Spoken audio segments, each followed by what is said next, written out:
If anyone claims to be following the financial news regularly, that means the last few months have been all about the following: Donald Trump, a rallying U.S. market, and cryptocurrencies. The first two, Trump and the market rally, can easily be explained, but it's the last one, cryptocurrencies, that seems to have drawn much attention and much confusion. Last week, we kicked off a new series of videos about cryptocurrencies. In the first video, we began by defining what cryptocurrencies are.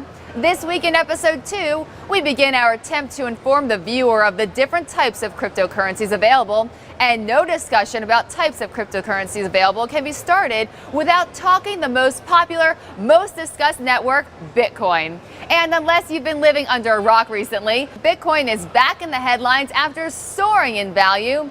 In fact, one Bitcoin was worth $2,800 in the beginning of June, up from $1,200 at the beginning of May. And Bitcoin is not just growing in value, but popularity as well.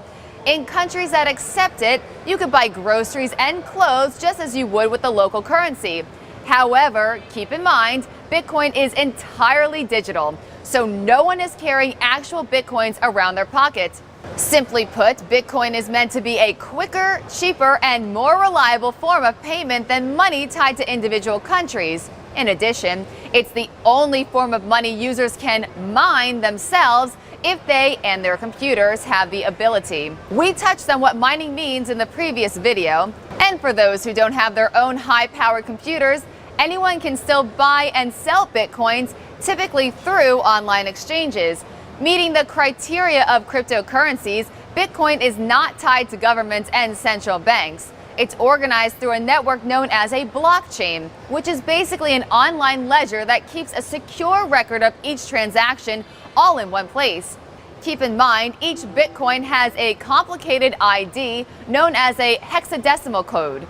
That is many times more difficult to steal than someone's credit card information. And since there is a finite number to be accounted for, there is less of a chance Bitcoin or fractions of a Bitcoin will go missing. So, what makes a Bitcoin unique?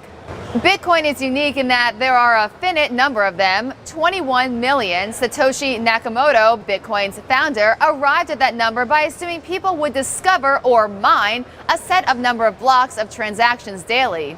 Every 4 years, the number of Bitcoins released relative to the previous cycle gets cut in half, as does the reward to miners for discovering new blocks. The reward right now is 12.5 Bitcoins.